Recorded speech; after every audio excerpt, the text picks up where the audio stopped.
ഹിസ്ബുള്ളയെ ഇസ്രായേലിന് തകർക്കാൻ കഴിയില്ലെങ്കിൽ സിറിയയ്ക്ക് ആ ഉത്തരവാദിത്തം നമുക്ക് ഏൽപ്പിച്ചു കൊടുക്കാം. ഞങ്ങളുടെ നേതൃത്വത്തിലുള്ള സർക്കാർ സിറിയയിൽ വന്നിട്ടുണ്ട് എന്നാണ് ഇസ്രായേലിനോട് പറയുന്നത്. അമേരിക്കയും ഇറാനും തമ്മിൽ ഒപ്പിടുന്ന ഒരു കരാറിൽ തങ്ങൾ ഭാഗമല്ല എന്നുള്ള നില വന്നാൽ വീണ്ടും ഇറാനും ഇസ്രായേലും തമ്മിലുള്ള ഒരു സംഘർഷം അവസാനിക്കുന്നില്ല എന്നുള്ളൊരു പ്രശ്നം കൂടി അവശേഷിക്കുന്നുണ്ട്. സുഗമമായ യാത്ര സാധ്യമാകുമെന്ന് ട്രംപ് അവകാശപ്പെടുമ്പോൾ അതങ്ങനെയല്ല. അത് ഇറാന്റെ മേൽനോട്ടത്തിലും ഞങ്ങൾ ചുങ്കം പിരിച്ചുകൊണ്ട് തന്നെ നടത്തുകയുള്ളൂ എന്നുള്ളത് ഇറാൻ വ്യക്തമാക്കി. ഇൻസൈറ്റിലേക്ക് സ്വാഗതം. ലോകത്തിന് വലിയ ആശ്വാസം നൽകുന്ന തരത്തിൽ വരുന്ന ജൂൺ 19 അമേരിക്കയും ഇറാനും തമ്മിലുള്ള സമാധാന കരാർ, അതിൻ്റെ ഒരു പ്രാഥമിക രൂപം ജനീവയിൽ വെച്ച് ഒപ്പിടുമെന്നാണ് പ്രതീക്ഷിക്കുന്നത്. 108 ദിവസം നീണ്ടുനിന്ന യുദ്ധത്തിന് ശേഷമാണ്, ലോകത്തെ തന്നെ വലിയ കെടുതിയിലേക്ക് നയിച്ച ഒരു യുദ്ധത്തിന് ശേഷമാണ് ഒരു സമാധാന കരാറിൻ്റെ പ്രാഥമിക രൂപം ഉണ്ടാകാൻ പോകുന്നത്. തീർച്ചയായും ഇന്ത്യ അടക്കമുള്ള ലോകത്തിലെ മിക്കവാറും രാജ്യങ്ങളെ ബാധിച്ച ഒരു യുദ്ധമായിരുന്നു, ഏകപക്ഷീയമായൊരു ആക്രമണമായിരുന്നു ഇറാനെതിരെ ഇസ്രായേലും US-ഉം ചേർന്ന് നടത്തിയത്. അതിനാണ് താൽക്കാലികമായെങ്കിലും വിരാമമാകുമെന്ന് നമ്മൾ കരുതുന്നത്. പക്ഷേ അവിടെയും ഒരു പ്രശ്നമുണ്ട്. ഇസ്രായേൽ ഇപ്പോഴും ഈ കരാറിൻ്റെ ഭാഗമാകുന്നില്ല എന്നൊരു പ്രശ്നം അവശേഷിക്കുന്നുണ്ട്. അതുകൊണ്ട് കരാറിൻ്റെ ഫലപ്രാപ്തിയെക്കുറിച്ച് ഇപ്പോൾ തന്നെ ഇറാൻ സംശയങ്ങൾ ഉന്നയിച്ചിട്ട് കഴിഞ്ഞിരിക്കുന്നു. ഇവിടെ പ്രധാനമായും ഉയരുന്നൊരു ചോദ്യം, 108 ദിവസം കൊണ്ട് നടത്തിയ യുദ്ധത്തിൽ നിന്ന്, ആക്രമണത്തിൽ നിന്ന് അമേരിക്കയും ഇസ്രായേലും എന്ത് നേടി, അല്ലെങ്കിൽ ലോകത്തിന് എന്ത് നേട്ടമാണ് ഉണ്ടാക്കിയത് എന്നുള്ള ചോദ്യമാണ്. ഈ ചോദ്യത്തിനാണ് നമുക്ക് ഉത്തരം തേടേണ്ടത്. ഇൻസൈറ്റിൽ നിന്ന് ചർച്ച ചെയ്യുന്നത് ഈ വിഷയമാണ്. ഇതേക്കുറിച്ച് സംസാരിക്കാൻ വേണ്ടി വിദേശകാര്യ വിദഗ്ധനായ ഡോൺ തോമസ് ഉണ്ട്. സ്വാഗതം. ഞാൻ അവസാനം പറഞ്ഞൊരു വിഷയമാണ് ചോദിക്കാനുള്ളത്. നമ്മൾ നേരത്തെയും ഡിസ്കസ് ചെയ്തൊരു വിഷയമാണ്. ഈ 108 ദിവസം കൊണ്ട് എന്താണ് നേടിയത്? അമേരിക്കയും ഇസ്രായേലും ഒരു ലക്ഷ്യം പറഞ്ഞിരുന്നു. അതായത് ഒന്ന് ഇറാൻ്റെ ഭരണമാറ്റമായിരുന്നു. അത് സംഭവിച്ചിട്ടില്ല. ഇറാനെ സൈനികമായി തകർക്കുക എന്നുള്ളതായിരുന്നു. അതും സംഭവിച്ചിട്ടില്ല. സാമ്പത്തികമായ ഉപരോധം തുടരുന്നുണ്ട്. പക്ഷേ നാശങ്ങൾ ഉണ്ടായിട്ടില്ല എന്ന് പറയാൻ പറ്റില്ല. വലിയ തോതിലുള്ള നാശങ്ങൾ ഉണ്ടായിട്ടുണ്ട്. യുദ്ധത്തിൻ്റെ തുടക്കം തന്നെ 200ഓളം വരുന്ന കുട്ടികളുടെ കൊലപാതകത്തിലാണ്, ഒരു കൂട്ടക്കുരുതിയിലാണ് ആ യുദ്ധം തുടങ്ങിയത് തന്നെ. വലിയ തോതിൽ ആളുകൾ കൊല്ലപ്പെടുകയും ചെയ്തിട്ടുണ്ട്. അതിനപ്പുറത്തേക്ക് എന്ത് ലക്ഷ്യമാണ് ഇവർ നേടിയെന്നുള്ളതാണ് ആദ്യമായി നമുക്ക് സംസാരിക്കാൻ. യുദ്ധത്തെക്കുറിച്ച് സംസാരിച്ചു തുടങ്ങിയ ആദ്യ നാളുകളിൽ തൊട്ട് തന്നെ ഫെബ്രുവരി 22 ആരംഭിച്ച യുദ്ധത്തിന് ശേഷം ചർച്ചകളിലൊക്കെ തന്നെ നമ്മൾ പറഞ്ഞിരുന്നു, ഈ യുദ്ധത്തിനെക്കുറിച്ച് വളരെ എളുപ്പത്തിൽ വിജയിക്കാവുന്ന യുദ്ധം, അല്ലെങ്കിൽ വളരെ അനായാസേന അവരുടെ ലക്ഷ്യങ്ങൾ സാധിച്ചെടുക്കാമെന്ന് തുടങ്ങി ആരംഭിച്ച യുദ്ധത്തിന്, അല്ലെങ്കിൽ ഏതോ ലക്ഷ്യങ്ങൾ ഉണ്ടായിരുന്ന യുദ്ധത്തിൻ്റെ ലക്ഷ്യങ്ങൾ പലപ്പോഴായി നഷ്ടപ്പെട്ടു പോകുന്ന കാഴ്ചയെക്കുറിച്ച് നമ്മൾ നിരന്തരം ചർച്ച ചെയ്തിട്ടുണ്ട്. പക്ഷേ ഈ അവസരത്തിൽ എനിക്ക് പറയാനുള്ളത്, ഈ യുദ്ധം അമേരിക്കയിൽ പൂർണ്ണ പരാജയത്തിലാണ് കൊണ്ടുചെന്നെത്തിച്ചത് എന്നത് അമേരിക്കയുടെ നീണ്ട യുദ്ധ തോൽവികളുടെ കൂട്ടത്തിലേക്ക് ചേർത്ത് വെക്കാൻ പറ്റുന്ന, എനിക്ക് തോന്നുന്നത് അതിലൊരു പൊൻതൂവലായി തന്നെ ഇറാൻ യുദ്ധം അവസാനിക്കും എന്നാണ് എനിക്ക് തോന്നുന്നത്. കാരണം എന്തിനു വേണ്ടിയാണ് അമേരിക്ക ഇറങ്ങി പുറപ്പെട്ടത് എന്നുള്ളതാണ്. അതിനുശേഷം അതിൽ നിന്ന് ഇന്ന് ഇവിടെ, അല്ലെങ്കിൽ നമ്മൾ ചർച്ച ചെയ്യുമ്പോൾ ജനീവയിൽ ഒപ്പിടാൻ പോകുന്ന കരാറിലേക്ക് എത്തി നിൽക്കുമ്പോൾ എന്താണ് അതിലൂടെ നേടിയത് എന്നുള്ള ചോദ്യത്തിന് കുറേ കൂടി ശക്തമായ, കുറേ കൂടി ആളുകളിൽ ബഹുമാനിക്കപ്പെടുന്ന, ഈ മിഡിൽ ഈസ്റ്റ് എന്ന് പറയുന്ന പ്രദേശത്ത്, നമ്മുടെ ഈ പ്രദേശത്ത് ബഹുമാനിക്കപ്പെടുന്ന ഒരു രാഷ്ട്രമായി ഇറാനെ ഉയർത്തി എന്നതിനപ്പുറത്തേക്ക് അമേരിക്കയ്ക്ക് ഈ യുദ്ധത്തിലൂടെ ഒന്നും സാധിച്ചിട്ടില്ല. അമേരിക്ക ഇതിൽ വന്ന പാളിച്ചകൾ ആരംഭിക്കുന്നത് ഈ യുദ്ധത്തോടെയാണെന്ന് എനിക്ക് തോന്നുന്നില്ല. 2018 ഈ കരാറിൽ നിന്ന് പിന്മാറുന്നതിൽ ആരംഭിക്കുന്ന ഒരു ഡോമിനോ എഫക്റ്റ് എന്നൊക്കെ നമ്മൾ പറയുന്ന ഒന്നിൽ നിന്ന് അടുത്തതിലേക്ക് സ്വാഭാവികമായി തന്നെ കൊണ്ടുചെന്നെത്തിച്ച അമേരിക്ക സ്വയം വരുത്തി വെച്ച വിനയായി മാറാൻ സാധ്യം. 2018 വളരെ നാളത്തെ ഡിസ്കഷന് ശേഷം ഒബാമ ഭരണകൂടത്തിൻ്റെ നേതൃത്വത്തിലാണ് JPC നമ്മൾ കരാറിൽ ഏർപ്പെടുന്നത്. അതിലൂടെ ഏകദേശം ഇറാനിലെ ന്യൂക്ലിയർ പദ്ധതികളും പ്രവർത്തനങ്ങളെ ഒരു പരിധിവരെ എങ്കിലും കടിഞ്ഞാണിടാൻ, അമേരിക്ക ആഗ്രഹിക്കുന്ന രീതിയിൽ കടിഞ്ഞാടാൻ സാധിച്ചിരുന്നു. ഇറാനെ സംബന്ധിച്ച് വരിഞ്ഞു മുറുകപ്പെട്ട സാങ്ഷനുകളിൽ നിന്ന് രക്ഷ നേടാനുള്ള സാധ്യത എന്ന നിലയിൽ അവരുടെ ആണവ സമ്പുഷ്ടീകരണം എന്ന് പറയുന്ന ഒരു പരിധിവരെയെങ്കിലും നിർത്തിവെക്കാനുള്ള ശ്രമം നടത്തിയിരുന്നു. അതിനുശേഷം നമ്മൾ വീണ്ടും കണ്ടു, നമ്മുടെ 2025 വർഷത്തിൽ ഇതിനു മുമ്പ് ഇറാൻ്റെ ആണവ പദ്ധതികളെ തകർക്കുക എന്ന ലക്ഷ്യവും ഇട്ടുകൊണ്ട് ഒരു ബോംബിങ് പദ്ധതി, അല്ലെ കുവൈറ്റ് യുദ്ധത്തിൻ്റെയൊക്കെ ഒരു പശ്ചാത്തലം പോലെ തന്നെ പെട്ടെന്ന് ബോംബിട്ട് തകർന്നു പോയേക്കാം. പിന്നെ അതിൽ നിന്ന് പുറത്തു വരാൻ ഇറാന് സാധിക്കില്ല. അതുവഴി ഇറാൻ എന്ന ഈ ഇസ്രായേലിന് എല്ലാ കാലത്തും തലവേദനയാകുന്ന എന്നേക്കുമായി ഒരു പരിഹാരം എന്നുള്ള അർത്ഥത്തിൽ. പക്ഷേ അത് എത്ര കണ്ട് വിജയിച്ചില്ല. 12 ദിവസം നീണ്ടു അതെ, അത് ഇത്ര കണ്ട് വിജയിച്ചില്ല എന്നുള്ളതിനെ കുറിച്ച് നമുക്ക് പിന്നീട് ഒരു ഫുൾ സ്കെയിൽ ലാർജ് സ്കെയിൽ കോൺഫ്ലിക്റ്റിലേക്ക് പോകുന്ന അവസ്ഥയാണ് നമ്മൾ. അതിൻ്റെ ഒടുവിൽ എന്താണ് സംഭവിച്ചത്? ഒന്ന്, ഈ യുദ്ധം യഥാർത്ഥത്തിൽ മതാധികാരത്തിനെതിരെ എന്ന അർത്ഥത്തിലായിരുന്നു ആദ്യം ഈ ലോകത്തിന് മുമ്പിൽ ഇതിന്റെ കാരണങ്ങളായി നിർത്തി.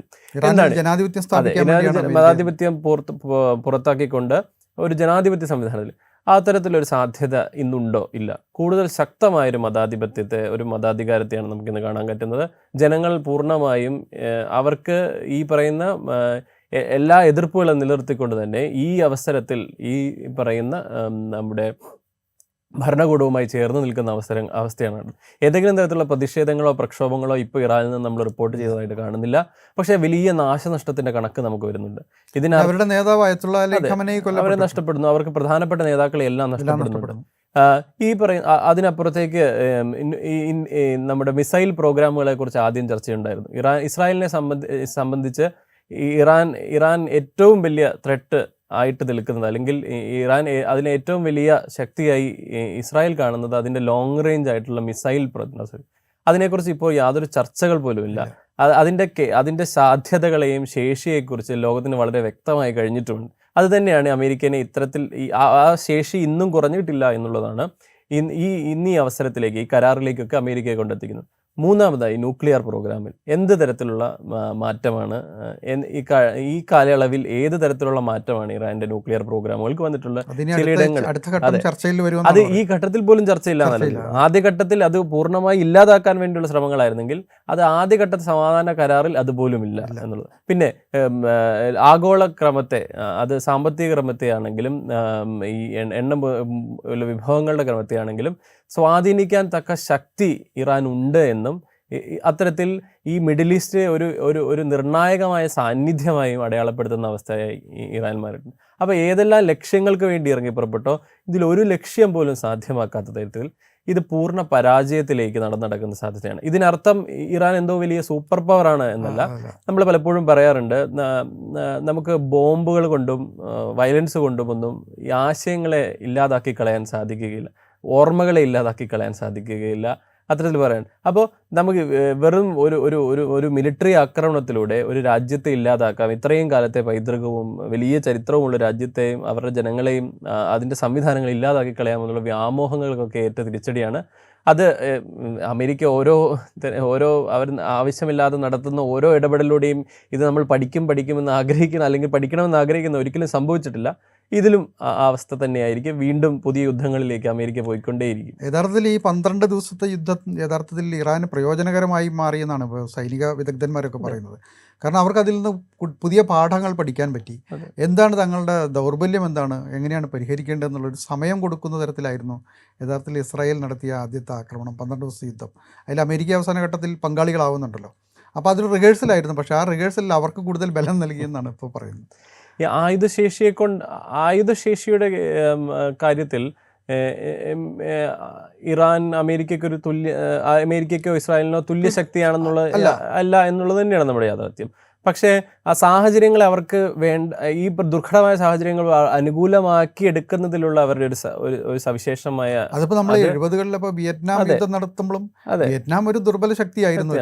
പക്ഷേ ഈ വിയറ്റ്നാം യുദ്ധത്തിൽ ആരാണ് വിജയ് എന്ന് ആരോട് ചോദിച്ചാലും, അമേരിക്ക എത്ര തന്നെ കണ്ട് നാശനഷ്ടങ്ങൾ വരുത്തി എന്ന് പറഞ്ഞാലും അമേരിക്ക അതിൽ പരാജയപ്പെട്ട യുദ്ധം നാണം കെട്ട് തിരിച്ചു പോകേണ്ടി വന്ന അവസ്ഥയാണ്. അതിലേക്ക് തന്നെയാണ് നമ്മളെത്തുന്നത്. അപ്പോൾ അതുകൊണ്ടാണ് നമ്മൾ യുദ്ധത്തെക്കുറിച്ച് പറയുന്നത്. യുദ്ധം എപ്പോഴും ഈ യുദ്ധ ഉപകരണങ്ങളുടെ ശേഷിയിലോ അതിൻ്റെ പ്രഹരശേഷിയിലോ അല്ല അളക്കപ്പെടുന്നത്. അതിൻ്റെ ആത്യന്തികമായി എന്താണ് അതുകൊണ്ടുണ്ടായ വെച്ചെന്നുള്ളത്. അത് ഏത് കാലത്താണെങ്കിലും, നമ്മൾ അശോകൻ്റെ കാലം മുതൽ ഇങ്ങോട്ട് ഈ യുദ്ധങ്ങളെല്ലാം അത് യുദ്ധം ചെയ്യുന്നവന് ആരാണോ യുദ്ധത്തിൻ്റെ കെടുതികൾ ഏറ്റുവാങ്ങുന്നത് അവനോടൊപ്പം തന്നെ യുദ്ധം ചെയ്യുന്നവനും തോൽക്കുന്നു എന്നതിൻ്റെ യാഥാർത്ഥ്യം നമ്മളെ ബോധ്യപ്പെടുത്തിയിട്ടൊക്കെ തന്നെയുണ്ട്. അപ്പോൾ ഇസ്രായേലിനെ സംബന്ധിച്ച് ഇറാൻ എന്ന് പറയുന്നത് ഒരു കൃത്യമായ ത്രെട്ട് തന്നെയാണ്. ഒരു കൃത്യമായി അവരുടെ അയൽപക്കത്തുള്ള ഏറ്റവും വലിയ അവർക്കറിയാവുന്ന ഏറ്റവും വലിയ അവർക്ക് അവരുടെ മുന്നോട്ടുള്ള പോക്കിന് അല്ലെങ്കിൽ അവരുടെ ആ പ്രദേശത്തുള്ള സാന്നിധ്യത്തിന് പ്രധാനപ്പെട്ട ചലഞ്ച് കൊടുക്കുന്ന ഒരു രാജ്യം ഇറാൻ തന്നെയാണ്. 2-3 കാര്യങ്ങളാണ്. 90,000-ലധികം പോപ്പുലേഷൻ ഉണ്ട്, വലിയൊരു രാജ്യമാണ്. പിന്നെ ഈ പറയുന്ന ടെക്നോളജികൾ, ന്യൂക്ലിയർ ടെക്നോളജി ആയാലും മിസൈൽ ടെക്നോളജി ആയാലും അത് സ്വന്തമായി തന്നെ വികസിപ്പിച്ചെടുക്കാൻ, ഈ സാങ്ഷനുകൾക്കിടയിലും വികസിപ്പിച്ചെടുക്കാൻ പറ്റുന്ന ഒരു രാജ്യമാണ്. പിന്നെ എണ്ണ നിക്ഷേപങ്ങൾ, യൂണിവേഴ്സിറ്റി സംവിധാനങ്ങൾ, ഇതോടൊപ്പം തന്നെ ഹോർമുസ് കടലിലേക്ക് പോലെ തന്ത്രപ്രധാനമായ നിർണായകമായ ഈ ട്രേഡ് റൂട്ടുകളെ കൺട്രോൾ ചെയ്യാനുള്ള സാധ്യത. അങ്ങനെ ഇത്തരത്തിൽ ഇറാൻ ഒരു രാജ്യം എന്ന രീതിയിൽ ഇസ്രായേൽ എന്തുകൊണ്ട് ഇറാനെ ഭയപ്പെടുന്നു എന്നുള്ളത് വളരെ വ്യക്തമാണ്. ഇറാന്റെ പിന്തുണയോടുകൂടി വളർന്നു വന്ന മറ്റ് ശക്തികളും, അതെ, ഹിസ്ബുള്ള പോലെ സഖ്യങ്ങൾ, അതെ, അവർക്കൊക്കെ കൊടുക്കുന്ന ഈ തരത്തിലുള്ള ഫണ്ടിങ്ങൾ അത്തരത്തിൽ ഒരു വലിയ ഒരു പ്രബല ശക്തിയാണ്. ഇവരെയൊന്നും ഒതുക്കാൻ അമേരിക്കക്കോ ഇസ്രായേലിനോ യുദ്ധത്തിൽ കഴിഞ്ഞില്ല. ഈ അടുത്ത് വളരെ അധികം എന്നെ ആശ്ചര്യപ്പെടുത്തിയ ഒരു സ്റ്റേറ്റ്മെന്റ് കൂടി ഉണ്ടാവുന്നുണ്ട്. ഹിസ്ബുള്ളയെ ഇസ്രായേലിന് തകർക്കാൻ കഴിയില്ലെങ്കിൽ സിറിയയ്ക്ക് ആ ഉത്തരവാദിത്വം നമുക്ക് ഏൽപ്പിച്ചു കൊടുക്കാം, ഞങ്ങളുടെ നേതൃത്വത്തിലുള്ള സർക്കാർ സിറിയയിൽ വന്നിട്ടുണ്ട് എന്നാണ് ഇസ്രായേലിനോട് പറയുന്നത്. അപ്പോൾ ഇത്തരത്തിൽ ഏത് തരത്തിലാണ് ഈ പറയുന്ന അന്താരാഷ്ട്ര നമ്മൾ മുമ്പ് കണ്ട് ശീലിച്ചിട്ടില്ലാത്ത തരത്തിൽ ഈ പറയുന്ന രാജ്യങ്ങൾ തമ്മിലുള്ള സംഭവിക്കുന്നത് എന്നതൊക്കെ നമ്മൾ മനസ്സിലാക്കുന്നു. നമ്മളെ സംബന്ധിച്ച്, ഇന്ത്യയെ സംബന്ധിച്ച് പ്രത്യേകിച്ച് യുദ്ധം എത്രയും പെട്ടെന്ന് അവസാനിക്കുക തന്നെയാണ് ഇന്ത്യയെ സംബന്ധിച്ച് ഏറ്റവും നല്ലത്. ഈ കാലയളവിൽ ഇന്ത്യ എടുത്ത നിലപാടുകൾ, ഇന്ത്യ ഏത് രീതിയിലാണ് ആ ഒരു രാജ്യം എന്ന രീതിയിൽ ഒരു ശക്തി എന്ന രീതിയിൽ, സാമ്പത്തിക ശക്തി, ആഗോള ശക്തി എന്ന രീതിയിൽ നമ്മളെ തന്നെ ലോകത്തിൻ്റെ മുമ്പിൽ വെൽക്കുമ്പോൾ അതെത്ര കണ്ട് ഈ യുദ്ധത്തിൻ്റെ സമയത്ത് നമുക്ക് നമ്മളെ തന്നെ ആ ഒരു ആഗോള ശക്തിയായി മറ്റുള്ള രാജ്യങ്ങൾക്ക് മുമ്പിൽ അതിന് പരിഹാരമുണ്ടാക്കുന്ന ഒരു ശക്തിയായി കൊണ്ടുവരാൻ സാധിച്ചു എന്നുള്ള ചോദ്യം നിലനിർത്തിക്കൊണ്ട് തന്നെ യുദ്ധം എത്രയും വേഗം അവസാനിക്കണം. നമുക്കും പ്രത്യക്ഷമായും പരോക്ഷമായുള്ള പ്രശ്നങ്ങൾ ഉണ്ടായിട്ടുണ്ട്. ഒന്ന്, സാമ്പത്തികമായ വലിയ തകർച്ച നേരിടേണ്ടി വന്നു. പിന്നെ 3 കപ്പൽ ജീവനക്കാർ അമേരിക്കൻ സേന നടത്തിയ വെടിവെപ്പിൽ കൊല്ലപ്പെട്ടിട്ടുണ്ട്. അതിപ്പോൾ ഇന്ത്യ അതിനെ നേരിട്ടൊന്ന് അപലപിക്കാൻ പോലും തയ്യാറായിട്ടില്ല എന്നുള്ളൊരു പ്രശ്നമുണ്ട്. അതിപ്പോൾ G7 പറഞ്ഞത് സമുദ്രയാത്ര എല്ലാവർക്കും സുഖകരമായി നടത്തണം എന്നുള്ളത്. അമേരിക്ക നടത്തിയ സംഗതിയെ ഇപ്പോഴും അപലപിക്കാൻ പോലും ഇന്ത്യ ഗവൺമെൻറ് തയ്യാറായിട്ടില്ല എന്നുള്ളതാണ്. അത് നമ്മൾ മനസ്സിലാക്കേണ്ടത് നമ്മുടെ നയതന്ത്രം, ഇന്ത്യൻ നയതന്ത്രം ഈ മോഡി സർക്കാരിൻ്റെ കീഴിൽ വന്ന വലിയ മാറ്റത്തിൻ്റെ സൂചന കൂടിയാണത്. അത് വളരെ പ്രാഗ്മാറ്റിക് ആണ് എന്ന് വിളിക്കാനാണ് അവരാഗ്രഹിക്കുന്നത്. എന്ന് വെച്ചത് അത് പ്രാഗ്മാറ്റിക്കിനപ്പുറത്തേക്ക് ആ ചുരുങ്ങിയ കാലഘട്ടത്തിലെ ഏറ്റവും നമ്മുടെ ആവശ്യങ്ങളെ നിറവേറ്റുന്നത് എന്ന അർത്ഥത്തിൽ മാത്രമാണ് അവർ നയതന്ത്രത്തെ കാണുന്നതും അതിൽ നിന്ന് കിട്ടുന്ന ചെറിയ വാർത്താ മൂല്യത്തെ അവരുടെ വോട്ട് ബാങ്കുകളിലേക്ക് ട്രാൻസ്ഫർ ചെയ്യുക എന്നുള്ളതാണ്. അത് നമ്മൾ കണ്ടിട്ടുണ്ട്. പ്രധാനമന്ത്രിയുടെ എല്ലാ ഇൻട്രാക്ഷൻസിലും ആരുമായിട്ട് കൈകൾ കോർത്തു, ആരുമായിട്ട് കെട്ടിപ്പിടിച്ചു എന്നതാണ് പ്രധാനമായിട്ടും ആംപ്ലിഫൈ ചെയ്യാൻ. അത് സർക്കാർ ചാനലുകളാണെങ്കിലും നമ്മൾ സർക്കാരിനോട് വളരെ വിധേയപ്പെട്ടിരിക്കുന്ന മാധ്യമ സ്ഥാപനങ്ങളുമാണെങ്കിലും നിരന്തരം ശ്രമിച്ചുകൊണ്ടിരിക്കുന്നു. അപ്പോൾ ഇത്തരത്തിൽ ഒരു ലോങ് ടേം പെർസ്പെക്റ്റീവ് എടുത്തുകൊണ്ട് ഈ കാര്യങ്ങളിൽ നമ്മൾ ഈ ഏറ്റവും കൂടുതൽ കാലം പ്രധാനമന്ത്രിയായിരുന്നു എന്ന് അല്ലേ നമ്മൾ പറയുന്ന ഒരു പ്രധാനമന്ത്രിയുടെ കാലയളവിൽ പണ്ട് പ്രധാനമന്ത്രിമാരിൽ നിന്ന് വ്യത്യസ്തമായി സാമ്പത്തികമായിട്ടും മറ്റു മേഖലകളിൽ നമ്മൾ മുന്നോട്ട് പോയിട്ടുണ്ട്. ആ മുന്നോട്ട് പോയതിനനുസരിച്ച് നമുക്ക് ലോകക്രമത്തിൽ ഇടപെടാനുള്ള സാധ്യതയുണ്ടായിരുന്ന ഒരു കാലത്ത് നമ്മൾ അത്തരത്തിൽ ഇടപെട്ടോ എന്നുള്ള ചോദ്യമുണ്ട്. ഇപ്പം പലപ്പോഴും നമ്മൾ മോദിയുടെ നയതന്ത്രത്തെക്കുറിച്ച് സംസാരിക്കുമ്പോൾ ഇന്ത്യയുടെ പേര് ലോകത്തിലെത്തിച്ചു എന്നതാണ് നമ്മൾ സാധാരണ ഈ സംഘപരിവാർ അനുകൂല സംഘടനകളൊക്കെ ആയിട്ട് സംസാരിക്കുമ്പോൾ അല്ലെങ്കിൽ അനുകൂലമായിട്ടുള്ളവർ എടുക്കുന്ന പ്രധാനപ്പെട്ട നിലപാട് മോദിയുടെ ഏറ്റവും വലിയ വിജയങ്ങളിലൊന്ന് ഇന്ത്യയുടെ ശോഭ. പണ്ട് ഇന്ത്യയെ വേണ്ട വിധമായി പരിഗണിക്കുന്നതിൻ്റെ ഒരു കാരണം സാമ്പത്തികമായും മറ്റു മേഖലകളിലും ഇന്ത്യ നേടിയ പുരോഗതിയാണ്. പക്ഷേ ആ നേട്ടങ്ങൾക്ക് അനുസൃതമായി ഒരു ശക്തിയായി അല്ലെങ്കിൽ ഒരു ശബ്ദമായി ഈ പറയുന്ന നമ്മളുടെ ഈ ലോകക്രമത്തെ നമുക്ക് വരാൻ പറ്റിയിട്ടുണ്ടോ എന്നുള്ള ചോദ്യം നമ്മളോട് ചോദിക്കേണ്ടത് ഈ സന്ദർഭത്തിൽ. അത് വളരെ പ്രധാനപ്പെട്ട പാകിസ്ഥാന് കഴിഞ്ഞു. പാകിസ്ഥാൻ ഒരു തകർന്ന രാജ്യമാണ് യഥാർത്ഥത്തിൽ.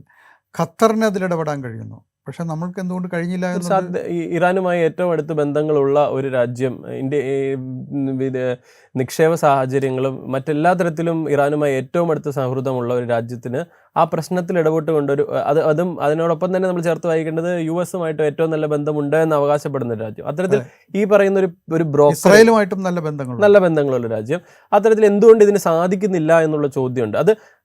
അത് ഞാൻ പറയുന്ന പോലെ ഷോർട്ട് ടേം, അത് ഈ നൈമിഷികമായ നമ്മുടെ ഒരു ന്യൂസ് സൈക്കിളിൽ നിന്ന് അടുത്ത ന്യൂസ് സൈക്കിളിലേക്കുള്ള ദൂരത്തിന് വേണ്ടിയിട്ടുള്ള പ്രയാണത്തിനിടയിൽ നഷ്ടപ്പെട്ടു പോകുന്ന ഈ നൈതികത, ഒരു ലോങ് ടേമിൽ എടുക്കാൻ പറ്റുന്ന പെർസ്പെക്റ്റീവ് എന്നൊക്കെ പറയുന്നത് നഷ്ടപ്പെട്ടു പോകുന്നത്. പാകിസ്ഥാൻ്റെ എങ്ങനെയാണ് ഓപ്പറേഷൻ സിന്ദൂർ അഫ്ഗാനിസ്ഥാനിലെ താവളത്തിൽ നിന്ന് പാകിസ്ഥാൻ താവളത്തിൽ നിന്ന് ഒസാമ ബിൻ ലാദനെ പിടികൂടിയതിന് ശേഷം അമേരിക്കയുമായി നഷ്ടപ്പെട്ടു പോയിരുന്ന ഈ ബന്ധം വീണ്ടും ശക്തമായി തിരിച്ചു വരുന്നതിൻ്റെ കേസിലാണ്. നമ്മൾ പാകിസ്ഥാനെ സംബന്ധിച്ച്, പാകിസ്ഥാൻ ഇതിലെടുക്കുന്ന ഈ പൊസിഷനെ സംബന്ധിച്ച് നമുക്ക് ആർക്കും സംശയമില്ല. പാകിസ്ഥാനെ സംബന്ധിച്ച് തൊട്ടടുത്ത നെയ്ബറാണ് ഇറാനുമായിട്ട് അത്ര നല്ല ബന്ധം അല്ലെങ്കിൽ കൂടിയും ഒരു സുസ്ഥിരമായ ഇറാൻ ഉണ്ടാവുക എന്നുള്ളത് പാകിസ്ഥാനെ സംബന്ധിച്ച് ന്യായമായും ആവശ്യമാണ്.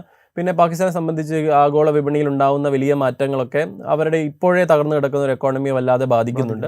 പിന്നെ അവർക്ക് ഒരു സാധ്യതയാണ് ഇന്ത്യയുമായി മുൻനിർത്തി നോക്കുമ്പോൾ ഇപ്പോൾ ട്രംപിലൂടെ വളരെ വേഗം അമേരിക്കയ്ക്ക് പ്രീതിപരമായ രീതിയിൽ, അതാണ് പരമാവധി ട്രംപിനെ സൂചിപ്പിക്കാനുള്ള എന്ന് പറയത്തക്ക രീതിയിൽ ഉള്ള എല്ലാ ശ്രമങ്ങളും പാകിസ്ഥാൻ എടുത്ത് നടക്കുന്നത്. ഒന്ന് ആലോചിച്ച് നോക്കണം, ഒരു കാലത്ത് എല്ലാ പ്രശ്നങ്ങളിലും, ആഗോള പ്രശ്നങ്ങളിൽ കൃത്യമായ നിലപാടോട് കൂടി തന്നെ ആഗോള ഗതിയെ നിർണ്ണയിക്കാൻ സാധിക്കുന്ന ഒരു ശക്തി ഇന്ന് വളരെ മൗനത്തോടു കൂടി സ്വന്തം ആളുകൾക്ക് നേരെ, സ്വന്തം പൗരന്മാർക്ക് നേരെ നടക്കുന്ന ആക്രമണങ്ങളിൽ പോലും മൗനം ഭജിക്കേണ്ടി വരുന്നു എന്നുള്ള ഒരു യാഥാർത്ഥ്യത്തേക്ക് നമ്മൾ എത്തുന്നുണ്ട്. അത് കേവലം ഒരു രാഷ്ട്രീയ ആരോപണമായിട്ടല്ല ഞാൻ ഉന്നയിക്കുന്നത്. അത് നമ്മുടെ നയതന്ത്ര പ്രതിനിധികളും ഒക്കെ സ്വയം വിലയിരുത്തൽ നടത്തേണ്ട ആവശ്യകത അതിലുണ്ട്. അത് നമ്മൾ പറയാറുണ്ട്, ഈ നമ്മളുടെ ഒരു പവർ എന്ന് പറയുന്നത്, അതായത് നമുക്ക് ആളുകളെ ഇൻഫ്ലുവൻസ് ചെയ്യാനുള്ള കപ്പാസിറ്റി അല്ലെ പവർ എന്ന് പറയുന്നത് കേവലം നമ്മൾ പ്രൊജക്റ്റ് ചെയ്തിട്ട് കാര്യമില്ല, അത് മറ്റുള്ളവർ അംഗീകരിക്കുക കൂടി ചെയ്യണം. അപ്പോഴാണ് നമ്മൾ യഥാർത്ഥത്തിൽ ഒരു ശക്തിയായി മാറുന്നത്. അത് ഇപ്പം ചൈനയെ സംബന്ധിച്ച് ചൈന അതിൻ്റെ പവർ അല്ലെങ്കിൽ അതിൻ്റെ അതോറിറ്റി ഒരിടത്തും വലിയ രീതിയിൽ പ്രദർശിപ്പിക്കുന്നതായിട്ട് നമ്മൾ കണ്ടിട്ടില്ല. പ്രദർശനങ്ങൾ നടത്താറുണ്ട്, സൗത്ത് ചൈന സീയിലൊക്കെ നടത്താറുണ്ടെങ്കിൽ കൂടിയും മറ്റിടങ്ങളിൽ പോയി യുദ്ധങ്ങളിൽ ഏർപ്പെടുന്നു, അത്തരത്തിൽ വലിയ രീതിയിൽ അമേരിക്ക കാണിക്കുന്ന ബഹളങ്ങളോട് ചെയ്യുന്നു. പക്ഷേ എപ്പോഴും ഒരു ആഗോള ശക്തിയായി, സൈനിക ശക്തിയായി ചൈന അംഗീകരിക്കപ്പെടുന്നുണ്ട്. അപ്പോൾ ഈ അംഗീകരിക്കപ്പെടുക എന്നത് അതിൻ്റെ സൈനിക ശക്തി പുറത്തെടുക്കാത്തത് കൊണ്ട് കൂടിയാണ്. ഇന്ന് ഇതോടൊപ്പം ചേർത്ത് വെച്ച് വായിക്കേണ്ടതാണ്. ഇൻഡോ പസഫിക് എന്നായിരുന്നു, US ഇൻഡോ പസഫിക് എന്നായിരുന്നു നമ്മുടെ അമേരിക്കൻ ഈ പസഫിക് ഏരിയയുടെ പുനർനാമകരണം ചെയ്തത്. ഇന്നത് US പസഫിക് കമാൻഡ് എന്നാക്കി മാറ്റിയിട്ടുണ്ട്. അപ്പോൾ ചൈന ഇത്തരത്തിൽ വലിയ ഒച്ചപ്പാടുകളില്ലാതെ എന്നിരുന്നാൽ കൂടി അവരുടെ വിദേശകാര്യ നയങ്ങളും ലക്ഷ്യങ്ങളും നേടിയെടുക്കുന്നത് നമ്മൾ കാണുമ്പോൾ നമ്മുടെ എവിടെയൊക്കെയോ പിന്നോക്കം പോയിട്ടുള്ളത് യാഥാർത്ഥ്യത്തെ അംഗീകരിച്ചുകൊണ്ട് മാത്രമേ നമുക്ക് മുന്നോട്ട് പോകാൻ സാധിക്കൂ. നമ്മളിതിൻ്റെ വേറൊരു ഇതിലേക്ക്, യുദ്ധത്തിൻ്റെ ഒരു ഇതിലേക്ക് തിരിച്ചു വന്നാൽ, ഇപ്പോൾ അമേരിക്ക എന്തുകൊണ്ട് വളരെ പെട്ടെന്ന് ഒരു നിർബന്ധിതമായി ഒരു സമാധാന കരാറിലേക്ക്, ഇപ്പോൾ ഇസ്രായേലിന് ഇപ്പോഴും എതിർപ്പുണ്ട്, സമാധാന കരാർ ഉണ്ടാക്കുന്നതിൽ എതിർപ്പുണ്ട്, ഈ യുദ്ധം തുടരണമെന്ന് തന്നെയാണ് ഇസ്രായേൽ ആഗ്രഹിക്കുന്നത്. പക്ഷേ ഡൊണാൾഡ് ട്രംപിന് പലവട്ടം ഭീഷണികൾ മുഴക്കിയെങ്കിൽ പോലും ഒരു സമാധാന കരാറിന് നേരത്തെ പറഞ്ഞതുപോലെ ഒരു തോൽവി മണക്കുന്നുണ്ട്. അത് യുദ്ധത്തിലുള്ള തോൽവി മാത്രമല്ല, അത് അമേരിക്കയിലുള്ള ജനങ്ങളുടെ വലിയ എതിർപ്പുകൾ, റിപ്പബ്ലിക്കന്മാരുടെ പോലും വലിയ എതിർപ്പുകൾ, അവിടെ നടക്കാൻ പോകുന്ന മിഡ് ടേം ഇലക്ഷനുമായി ബന്ധപ്പെട്ട കാര്യങ്ങൾ, ഇത്തരം ഈ പ്രശ്നങ്ങൾ കൊണ്ടാണോ അമേരിക്ക ഒരു സമ്മർദ്ദത്തിൽ വീഴുന്നത് കൊണ്ടാണോ ഒരു കരാറിലേക്ക് എത്താൻ ശ്രമിക്കുന്നത്? തീർച്ചയായും അതുതന്നെ ആയിരിക്കും ഒരു പ്രധാനപ്പെട്ട ഒരു കാരണങ്ങളിലൊന്ന്. ഇതിൽ നിന്ന് എങ്ങനെ പുറത്തു വരണമെന്നുള്ള ഒരു സംശയം, വിജയം അവകാശപ്പെട്ടുകൊണ്ട് വരാൻ സാധിക്കില്ല. അപ്പോൾ അതൊരു കരാറിലൂടെ മാത്രമേ സാധിക്കുകയുള്ളൂ. അപ്പോൾ ഈ പറയുന്നത് പോലെ സ്ട്രെയിറ്റ് ഓഫ് ഹോർമസ് എന്ന് പറയുന്ന ഈ പറയുന്ന കടലിടുക്കിനെ നിയന്ത്രിക്കുന്നത് ഇറാൻ തന്നെയാണ്. അപ്പോൾ ഇറാനാണ് തീരുമാനിക്കുന്നത്. ഒരു സവിശേഷത ഈ കരാറെന്ന് നമ്മൾ വിളിക്കുന്നുണ്ടെങ്കിലും അമേരിക്ക ഇതിനെ കരാറെന്നും ഇറാൻ ഇതിനെ മെമ്മോറാണ്ടം ഓഫ് അണ്ടർസ്റ്റാൻഡിങ്, അഗ്രിമെന്റ് എന്നും മെമ്മോർ ഓഫ് അണ്ടർസ്റ്റാൻഡിങ്ങും എന്ന രണ്ട് രീതിയിലുള്ളതാണ് ഇത് പാക്കേജ് ചെയ്യുന്നത്. അതിലൊന്ന് ഹോർമസ് കടലുകളുടെ സുഗമമായ യാത്ര സാധ്യമാകുമെന്ന് ട്രംപ് അവകാശപ്പെടുമ്പോൾ അതങ്ങനെയല്ല. അത് ഇറാന്റെ മേൽനോട്ടത്തിലും ചുങ്കം പിരിച്ചുകൊണ്ട് തന്നെ നടത്തുകയുള്ളൂ എന്നുള്ളത് ഇറാൻ വ്യക്തമാക്കിയിട്ടുണ്ട്. അങ്ങനെ ഒരു അവകാശം ഒരുപക്ഷെ ഇറാൻ കിട്ടുകയാണ് യഥാർത്ഥത്തിൽ സംഭവിക്കുന്നത്. അതോടൊപ്പം തന്നെ സവിശേഷമായി നമ്മൾ മനസ്സിലാക്കേണ്ടത് ട്രംപിനെ സംബന്ധിച്ച് അപ്രൂവൽ റേറ്റിങ്ങുകളിലൊക്കെ വലിയ ഇടിവ് സംഭവിച്ചിട്ടുണ്ട് ഈ കാലയളവിനുള്ളിൽ. നമ്മുടെ വെനസ്വേലയുടെ ആരവം കഴിഞ്ഞതിന് ശേഷം അദ്ദേഹം നേരിടുന്ന ഏറ്റവും വലിയ ചലഞ്ചുകളിൽ ഒന്ന് പ്രധാനപ്പെട്ടതാണ് നമ്മുടെ ഈ ഇന്ധന വില വർധനവുകൾ ഉൾപ്പെടെയുള്ള ഇൻഫ്ലേഷൻ. അത് അമേരിക്കയിലെ സാധാരണക്കാരായ മനുഷ്യരെ വലിയ രീതിയിൽ ബാധിച്ചും തുടങ്ങിയിട്ടുണ്ട്. അത് ഗ്യാസ് പ്രൈസുകളിലൂടെ ആയാലും പെട്രോളിൻ്റെ വില വർധനയിലൂടെ. അത് ഒന്നാമത്തെ ഘടകം എന്ന് നിൽക്കുമ്പോഴും മിഡ് ടേം ഇലക്ഷൻസിൽ അത്ര എളുപ്പമായിരിക്കില്ല കാര്യങ്ങൾ എന്ന് ട്രംപിന് നേരത്തെ തന്നെ അറിയാം. അതുകൊണ്ടുകൂടിയാണ് ഈ ഒരു തരത്തിലുള്ള ആക്രമണത്തിലേക്ക് പോയത്. അതിൻ്റെ വലിയ ആരവത്തിൽ ഈ മിഡ് ടേം ഇലക്ഷൻസിലേക്ക് എത്തിക്കഴിഞ്ഞാൽ വലിയ മാറ്റം സംഭവിക്കുമെന്നിട്ടും. പക്ഷേ അത് അത്തരത്തിലേക്കല്ല പോകുന്നത്. ഇതിലും ദുഷ്കരമായ സംവിധാനങ്ങളിലേക്ക് അല്ലെ സാഹചര്യങ്ങളിലേക്കാണ് പോകുന്നത് എന്നുള്ള യാഥാർത്ഥ്യം ട്രംപിന് മുമ്പുണ്ട്. പിന്നെ ട്രംപിനെ സംബന്ധിച്ചിടത്തോളം ഒരു നെഗറ്റീവ് ഒപ്പീനിയൻ, അത് നമ്മൾ പോപ്പുലിസ്റ്റുകളെ സംബന്ധിച്ച് നെഗറ്റീവ്, അവർ വളരെ അധികം അവരുടെ ഒപ്പീനിയൻ, അവരുടെ ഇമേജിലൊക്കെ വലിയ തരം കൺസേൺഡ് ആയിട്ടുള്ള മനുഷ്യരാണ്. വളരെ വേഗം അത്തരത്തിൽ അവരെ അത് വളരെ വേഗം ബാധിക്കാമെന്നുള്ള ബോധ്യവും ട്രംപിനുണ്ട്. അപ്പോൾ ഈ മിഡ് ടേം ഇലക്ഷന് മുമ്പ് ഒരു ഡീൽ കൺക്ലൂഡ് ചെയ്ത് കഴിഞ്ഞാൽ വളരെ വേഗം ഈ കൺക്ലൂഡ് ചെയ്യാം. അതുവഴി മിഡ് ടേം ഇലക്ഷൻ ഉണ്ടാവുന്ന വോട്ടേഴ്സ് തനിക്കെതിരെ പ്രതികരിക്കാനുള്ള സാധ്യതയെ ഒരു പരിധിവരെ തടയാമെന്നുള്ള സാധ്യതയാണ് ട്രംപ് ഇവിടെ മുന്നിൽ കാണുന്നത് എന്നാണ് നമുക്ക് മനസ്സിലാവുന്നത്. അതോടൊപ്പം തന്നെ വലിയ രീതിയിലുള്ള പ്രതിഷേധം അമേരിക്കയ്ക്കുള്ളിൽ തന്നെ ഉണ്ട്. പിന്നെ വേറൊരു കാര്യം, പണ്ടില്ലാത്ത വിധം ഒരു വോക്കലായിട്ടുള്ള ഒരു യുദ്ധവിരുദ്ധ മുന്നണി അമേരിക്കയ്ക്കുള്ളിലുണ്ട് എന്നുള്ളതാണ്. അത് ഇസ്രായേൽ ചെയ്യുന്ന എല്ലാ കാലത്തും ഇസ്രായേലിനെ പരിപൂർണമായി പിന്തുണയ്ക്കുക എന്നുള്ള റിപ്പബ്ലിക്കൻ സ്റ്റാൻഡിൽ നിന്ന് കുറേയധികം റിപ്പബ്ലിക്കൻ സെനറ്റർമാരെങ്കിലും മാറിയിട്ടുണ്ട്. എപ്പോഴും ഗുണകരമല്ല എന്നുള്ളൊരു തോന്നലിലേക്ക് എത്തിയിട്ടുണ്ട്. അപ്പോൾ അമേരിക്ക യുദ്ധം ചെയ്യുന്നത് എല്ലാ തവണയും ഇസ്രായേലിനോടൊപ്പം നിൽക്കുന്നത് അത് എപ്പോഴും അങ്ങനെ ആയിരിക്കണം എന്നില്ല എന്നുള്ളതിനെ കൊണ്ട്. പിന്നെ വളരെ വിദഗ്ധമായി തന്നെ മറ്റൊരു കാര്യമുള്ളത്, പ്രൊപ്പഗാൻഡ എന്ന് പറയുന്നത് ആദ്യം ഒരു പക്ഷേ അമേരിക്കയ്ക്ക് മാത്രം സാധ്യമായിരുന്ന ഒരു കാര്യമായിരുന്നു, ഈ യുദ്ധവുമായിട്ട് ബന്ധപ്പെട്ടുള്ള പ്രൊപ്പഗാൻഡ. പക്ഷെ അതിനെ വളരെ വിദഗ്ധമായി തന്നെ ഇറാൻ ഇത്തവണ ഉപയോഗിച്ചിട്ടുണ്ട്. അപ്പോൾ അത് അമേരിക്കൻ പ്രൊപ്പഗാൻഡയെ തകർക്കുന്നതിൽ അതിനും മെച്ചമായി തന്നെ ഇറാനിയൻ പ്രൊപ്പഗാൻഡ എന്ന് പറയുന്നത് ഈ മെയിൻ സ്ട്രീം മാധ്യമങ്ങൾ പോലും ഏറ്റെടുക്കുന്ന രീതിയിൽ. അപ്പോൾ ഈ ഒരു വളരെ ദാരുണമായ സംഭവത്തെ കൂടിയാണെങ്കിലും 160ഓളം കുരുന്നുകൾ മരിക്കുന്നത്, 200ഓളം വിദ്യാർത്ഥികൾ മരിക്കുന്നത് ഒരു ഇറാഖിലോ മറ്റേതോ യുദ്ധകളത്തിലോ നമ്മൾ അതൊരു വലിയ ചർച്ചയായിട്ടോ അതൊരു വലിയ പബ്ലിക് ആങ്കറായിട്ടോ പൊതുരോഷമായിട്ടോ വരുന്നത് കണ്ടിട്ടില്ല.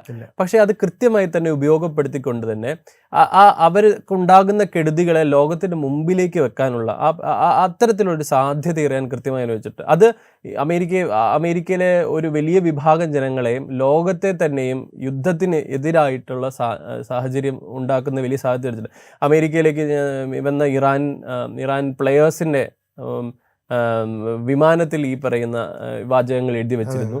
അത്തരത്തിൽ ഈ അമേരിക്കയ്ക്ക് മാത്രം കഴിയുമായിരുന്ന പ്രൊപ്പഗാൻഡ എന്ന് പറയുന്നത് സോഷ്യൽ മീഡിയയുടെ ഒക്കെ വരവോടുകൂടി തന്നെ ഈ പറയുന്ന രാജ്യങ്ങൾക്കും സാധ്യത ഉണ്ടാകുന്നു എന്നുള്ളതൊക്കെ നമ്മൾ ആലോചിക്കേണ്ടത്. ഇപ്പൊ കഴിഞ്ഞ ലോകകപ്പ് നടക്കുമ്പോൾ ഇറാനിൽ നിന്ന് വന്ന ഒരു പ്രൊട്ടസ്റ്റ് അവിടുത്തെ സ്ത്രീകൾക്ക് വസ്ത്രധാരണത്തെ സംബന്ധിച്ചായിരുന്നു.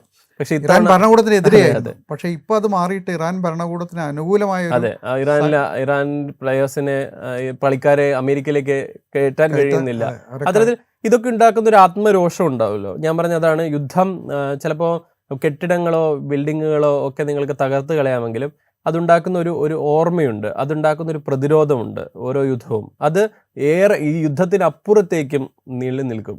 ഇപ്പോൾ ഒരു 18 ഇറാനിലെ ഒരു 18 വയസ്സുകാരനോ 20 വയസ്സുകാരനോ അമേരിക്കയെ രക്ഷകനായി ചിലപ്പോൾ കണ്ടിരുന്ന ഒരു വിഭാഗത്തിൽ നിന്ന് മാറി അമേരിക്ക ഒരു വലിയ ശക്തിയായി തന്നെ ഒരു ശത്രു രാജ്യമായി തന്നെ കാണുന്ന ഒരവസ്ഥയിലേക്ക് മാറുന്ന ഒരു സാഹചര്യമുണ്ട്. അപ്പോൾ യുദ്ധങ്ങൾ എന്ന് പറയുന്നത് അപ്രകാരമാണ്. അപ്പോൾ അത് ഇന്ത്യക്ക് നൽകുന്ന പാഠങ്ങൾ കൂടിയാണ്. നമ്മൾ ഇനിയുള്ള കാലം യുദ്ധങ്ങളുടെ കാലമാണോ എന്ന് നമ്മൾ ആലോചിക്കേണ്ടിയിരിക്കുന്നു.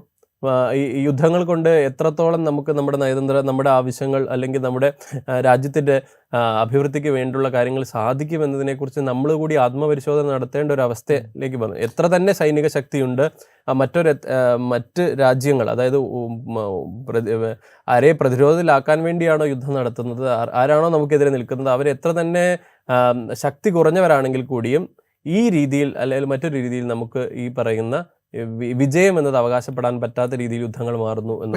ഇറാൻ ഇതുവഴി ചില നേട്ടങ്ങൾ ഉണ്ടാകുന്നു എന്നുള്ളൊരു സൂചനകൾ കൂടിയുണ്ട്. യഥാർത്ഥത്തിൽ യുദ്ധത്തിൽ വലിയ തകർച്ച നേരിട്ടുവെങ്കിൽ, ആക്രമണത്തിൽ തകർച്ച നേരിട്ടുവെങ്കിലും ഇപ്പൊ സാമ്പത്തികമായി തന്നെ ഇറാന് സഹായങ്ങൾ ലഭിക്കാൻ പോകുന്നു എന്ന തരത്തിലുള്ള വാർത്തകൾ ഇപ്പം പുറത്തു വരുന്നുണ്ട്.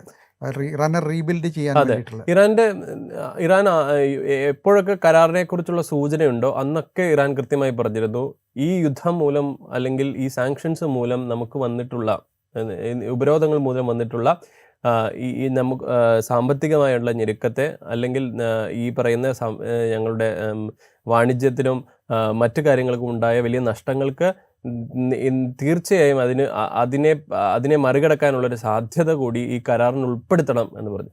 ഇപ്പോൾ പറയുന്ന പുറത്തു വരുന്ന കണക്കുകൾ 300 ബില്യൺ അടുത്തുള്ള ഒരു ഫണ്ടാണ് ഈ റീഡെവലപ്മെന്റ് ഓഫ് ഇറാൻ എന്ന് പറഞ്ഞ് മാറ്റിവെച്ചിരിക്കുന്നത് എന്നുള്ള മനസ്സിലായത്. അപ്പോൾ സാങ്ഷൻസ് എത്രയും പെട്ടെന്ന് ഈ കരാറിന് ഉൾപ്പെടെ ഈ അസറ്റ്സ് ഫ്രീസ് ചെയ്ത അസറ്റ്സിൽ ബില്യൺ കണക്കിന് രൂപ ഇറാനിലേക്ക് എത്തും എന്നും പറയുന്നുണ്ട്. അതിൽ വളരെ ഇൻട്രസ്റ്റിംഗ് ആയി എനിക്ക് തോന്നിയത് ഈ ഖത്താർ ഈ കരാറ് ഏകദേശം ഇല്ലാതാക്കാൻ വേണ്ടി, ആക്രമണം നടത്താൻ വേണ്ടി ഇസ്രായേൽ പരിശ്രമിച്ചിരുന്നു. അപ്പോൾ ഇസ്രായേൽ ശ്രമിച്ചപ്പോൾ തിരിച്ചടിച്ച മേഖലകൾ ശ്രദ്ധിച്ചിട്ടുണ്ടെങ്കിൽ അത് വളരെ ഇൻട്രസ്റ്റിംഗ് ആയിരുന്നു. UAE ആക്രമിച്ചിട്ടില്ല എന്നുള്ളത് വളരെ നിർണായകമാണ്. അത് കാരണം ഒരു 2 ബില്യണോളം ഇറാനിയൻ അസറ്റ്സ് UAEയിലുണ്ട്. അത് തിരിച്ചെത്തും എന്നുള്ള ഈ കരാർ തിരിച്ചെത്തും എന്നുള്ള സാധ്യത. അതോടൊപ്പം തന്നെ ഞാൻ സംസാരിച്ചതാണ് ഈ ഖത്താർ എന്ന് പറയുന്ന രാജ്യത്തിന് നമ്മൾ കഴിഞ്ഞ ചർച്ചയിൽ പറഞ്ഞിരുന്നു. റാസ്ഫ്ലെൻ എന്ന് പറഞ്ഞ ഏറ്റവും വലിയ നമ്മുടെ ഗ്യാസ് പ്ലാന്റ് ഉണ്ടായിരുന്നു. അതിന് ആക്രമണങ്ങൾ ഉണ്ടായിരുന്നെങ്കിലും അതിൽ വളരെ ഇൻട്രസ്റ്റിംഗ് ആയിട്ടുള്ള സ്റ്റോറി ഞാൻ വായിച്ചത്, അത് പൂർണ്ണമായി അടച്ചിട്ടു. അത് പൂർണ്ണമായി അടച്ചിടുന്ന വഴി ഇറാന് ഖത്തർ കൊടുത്ത സൂചന ഈ യുദ്ധം പെട്ടെന്ന് തീർക്കാനുള്ള ഒരു സാധ്യതയായി. ഇത് ഗ്യാസ് വരവ് വളരെയധികം കുറയുമ്പോൾ എന്ത് സംഭവിക്കുന്നു എന്ന് വെച്ചാൽ, അമേരിക്ക പോലെ രാജ്യങ്ങൾ, ഈ ഗ്യാസിൽ ഡിപ്പെൻഡൻ്റ് ആയിട്ടുള്ള രാജ്യങ്ങൾ വളരെ വേഗം യുദ്ധത്തിൽ നിന്ന് പുറത്തെത്തണമെന്നുള്ള ആഗ്രഹം ഉണ്ടാകുന്നു. കണ്ടില്ലേ, യൂറോപ്യൻ യൂണിയൻ, ഈ പറയുന്ന യൂറോപ്പിലെ മിക്ക രാജ്യങ്ങളും എത്രയും ഈ സാങ്ഷൻസ് വരുന്നതോടുകൂടി സാങ്ഷൻസ് നിന്ന് പുറത്ത് കിടക്കാനുള്ള സാധ്യത ആലോചിക്കുന്നു, അല്ലെങ്കിൽ ഞങ്ങൾ തയ്യാറാണെന്ന് ആദ്യമേ പ്രഖ്യാപിച്ചു കഴിഞ്ഞു. അപ്പോൾ നമ്മൾ നേരത്തെ പറഞ്ഞൊരു പോയിന്റിലേക്ക് കൂടുതൽ ശക്തമായ ഒരു ഇറാൻ എന്നുള്ളൊരു സാധ്യതയാണ് ഇനി ഉണ്ടാകുന്നത് എന്ന് തോന്നുന്നു. പക്ഷേ ഇറാനിലേക്ക് കൂടുതൽ ഇൻവെസ്റ്റ്മെന്റുകൾക്ക് അപ്പുറത്തേക്ക് ഇറാനിയൻ ടെക്നോളജി എന്ന് പറയുന്ന ഒരു സാധനം അഡ്വാൻസ്ഡ് ആയി മാത്രമല്ല, അതൊരു പ്രൂവൺ ടെക്നോളജി ആയി മാറുന്നു എന്നുള്ളത് വലിയ ഈ പറയുന്ന ഇറാനെ സംബന്ധിച്ച് വളരെ ഇമ്പോർട്ടൻ്റ്. നമ്മൾ ടർക്കിയെക്കുറിച്ച് സംസാരിക്കും. ടർക്കിഷ് ഡ്രോണുകൾ എങ്ങനെയാണ് രാജ്യങ്ങളിലേക്ക് എക്സ്പോർട്ട് ചെയ്യപ്പെട്ടത് എന്നുള്ള കാര്യമുണ്ട്. അതുപോലെ തന്നെ ഇറാനിയൻ മിസൈലുകൾ എന്ന് പറയുന്നതും ഇറാനിയൻ ഡ്രോണുകൾ എന്ന് പറയുന്നതും അത് അമേരിക്ക പോലൊരു രാജ്യത്തെ പ്രതിരോധിച്ച എന്ന അർത്ഥത്തിൽ ഈ പറയുന്ന അത്തരത്തിലൊരു സാധ്യത കൂടി തുറക്കുന്നുണ്ട്. അതോടൊപ്പം തന്നെ ഈ ഹോർമുസ് എന്ന് പറയുന്നത് തന്ത്രപ്രധാനമായ ഒരു മേഖല, ഇത്ര തന്ത്രപ്രധാന്യമുള്ള മേഖലയാണെന്ന് രാജ്യങ്ങൾ തിരിച്ചറിയുന്നതോടെ ഞങ്ങൾക്ക് ഇറാനും അതിൻ്റെ ഒരു സാധ്യത ബോധ്യപ്പെടുന്നുണ്ട്. അതോടൊപ്പം തന്നെ ഇറാനുമായി കൂടുതൽ നല്ല ബന്ധങ്ങൾ, അതും വാണിജ്യ ബന്ധങ്ങൾ ഉണ്ടായിരിക്കേണ്ടതിൻ്റെ ആവശ്യകത മനസ്സിലാക്കാനുള്ള സാധ്യത, പ്രത്യേകിച്ച് മിഡിൽ ഈസ്റ്റിലുള്ള രാജ്യങ്ങൾ ഇറാനുമായിട്ട് ഇത്തരത്തിലൊരു ശക്തിയായി ഇറാനെ പരിഗണിക്കാനും ആ ശക്തിക്കനുസരിച്ച് ആ രാജ്യത്തോട് തരത്തിലുള്ള ബന്ധങ്ങൾ പുനഃസ്ഥാപിക്കാനുമുള്ള സാധ്യത, ഒരു പൂർണ്ണ വിശ്വസ്തനായ ചങ്ങാതി എന്നുള്ള ബോധ്യം ഉണ്ടാവും. അതോടൊപ്പം തന്നെ നമ്മൾ മനസ്സിലാക്കിയത്, ഈ രാജ്യങ്ങളൊക്കെ വളരെ വേഗം മനസ്സിലാക്കിയത്, അമേരിക്കയുടെ സുരക്ഷാ വലയത്തിനുള്ളിൽ നിന്ന് സുഖകരമായി അവരുടെ അത്ര സുരക്ഷിതമല്ല എന്നുള്ള ബോധ്യത്തിലേക്ക് ഈ രാജ്യങ്ങളും എത്തുന്നുണ്ട് എന്നുള്ളതൊരു യാഥാർത്ഥ്യമാണ്. അതോടൊപ്പം തന്നെ അവരുടേതായ രീതിയിൽ ഈ പറയുന്ന ഡിഫൻസ് ടെക്നോളജികൾ വളർത്തിക്കൊണ്ടുവരണം, അല്ലെങ്കിൽ വികസിപ്പിക്കണം എന്നുള്ള ബോധ്യം ഉണ്ടാകും. അപ്പോൾ ആ ടെക്നോളജി എവിടെ നിന്ന് വരും, എന്നുള്ള ചോദ്യത്തിന് ചിലപ്പോൾ ഇറാൻ എന്നുള്ള ഉത്തരമായിരിക്കും വരേണ്ടത്. ഇറാനോ ചൈനയോ റഷ്യയോ ഒക്കെ ആയിരിക്കാം. അപ്പോൾ ഈ ഇസ്രായേൽ എന്ന് പറയുന്ന ഇസ്രായേൽ എന്ന് പറയുന്ന എക്കാലവും മിഡിൽ ഈസ്റ്റിലുള്ള ഈ രാജ്യങ്ങൾക്കുള്ള ത്രെട്ടിനെ മറികടക്കാനുള്ള ഒരു സാധ്യത, റോഗ്നേഷൻ തന്നെയാണ്. അതെ, റോഗ്നേഷൻ എന്നുള്ള നേഷനെ പ്രതിരോധിക്കാനുള്ള സാധ്യത ഇറാനിലൂടെയാണ് എന്നുള്ള ബോധ്യം ഈ രാജ്യങ്ങൾക്കുണ്ടാകുന്നു. ഈ രാജ്യങ്ങളെ സംബന്ധിച്ച് എത്ര സുരക്ഷിതമാണോ ആ സുരക്ഷിതത്വത്തിൻ്റെ വലിയ ഒരു പ്രഹേളികയ്ക്കുള്ളിൽ നിന്നാണ് ഈ പറയുന്ന രാജ്യങ്ങളെല്ലാം ഓപ്പറേറ്റ് ചെയ്യുന്നത്. UAE ആണെങ്കിലും സൗദി ആണെങ്കിലും ഇൻവെസ്റ്റ്മെൻറ്റുകൾ ഉണ്ടാകുന്നത് അമേരിക്കൻ സുരക്ഷിതത്വത്തിലാണ്. ഈ പറയുന്ന ഇൻവെസ്റ്റ്മെൻറ്റുകൾ ഇവിടേക്ക് എത്തുന്നത്. ആ ഒരു സുരക്ഷിതത്വം ഇല്ലെങ്കിൽ അത് മറ്റെവിടെ നിന്നാണ് സാധ്യമാകുന്നത് എന്നുള്ള ചോദ്യത്തിൽ നിർണായകമായി മിഡിൽ ഈസ്റ്റിൽ മാറ്റങ്ങൾക്കുള്ള സാധ്യതയിലേക്കാണ് നമ്മൾ. പക്ഷേ നമ്മൾ ഈ പറഞ്ഞ പോലെ ഇസ്രായേലുമായിട്ട് ബന്ധപ്പെട്ട ഒരു വിഷയം തന്നെയാണ്. ഇപ്പോൾ ഒപ്പുവയ്ക്കാൻ പോകുന്ന കരാറിൽ ഇസ്രായേൽ അതിൻ്റെ ഭാഗമല്ല. ഇസ്രായേൽ പറയുന്നത് ലെബനനിൽ നിന്ന് ഞങ്ങൾ പിൻവാങ്ങില്ല, ലെബനനിൽ മാത്രമല്ല സിറിയയിൽ നിന്നോ ഗസയിൽ നിന്നോ ഞങ്ങൾ പിൻവാങ്ങില്ല എന്നുള്ളതാണ്. അപ്പം ഇറാൻ മുന്നോട്ട് വയ്ക്കുന്ന ഒരു ആശങ്ക, ഇസ്രായേൽ ലെബനനിൽ നിന്ന് പിന്മാറുന്നില്ല എങ്കിൽ ഈ കരാറിൻ്റെ ഫലപ്രാപ്തി തന്നെ പ്രശ്നത്തിലാകും എന്നുള്ളൊരു വിഷയം അവരുന്നയിക്കുന്നുണ്ട്.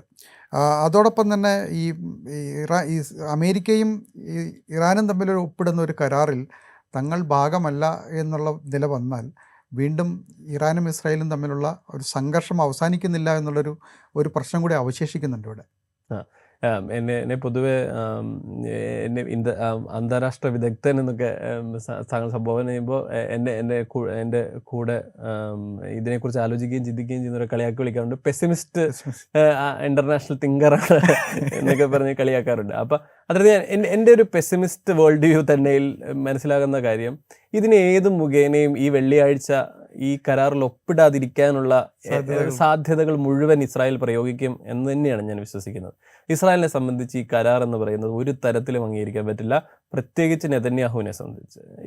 ഈ കരാറിൽ ഏർപ്പെട്ടാൽ അത് ഇസ്രായേലിന്റെ കൂടെ നെതന്യാഹുവിന്റെ പരാജയമായിരിക്കും. നെതന്യാഹുവിന്റെ പരാജയം എന്ന് പറയുന്നത് വീണ്ടും ഒരു ഇലക്ഷനിലേക്ക് സാധ്യതയുണ്ടോ എന്നറിയാത്ത കോടതി വിധികളുടെ ബലത്തിൽ നിലനിൽക്കുന്ന നെതന്യാഹുവിനെ സംബന്ധിച്ച് അതൊരിക്കലും അംഗീകരിക്കാൻ സാധിക്കുന്നതാണ് എന്ന് എനിക്ക് തോന്നുന്നില്ല.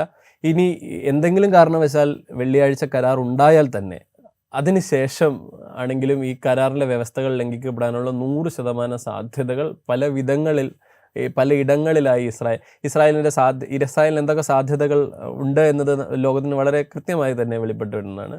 അപ്പോൾ ഇസ്രായേൽ വലിയ പ്രതിരോധത്തിലായി, ബാക്ക്ഫുട്ടിലായിക്കൊണ്ട് ഈ കരാറിനെ അംഗീകരിക്കാനുള്ള യാതൊരു സാധ്യതയും ഞാൻ കാണുന്നില്ല.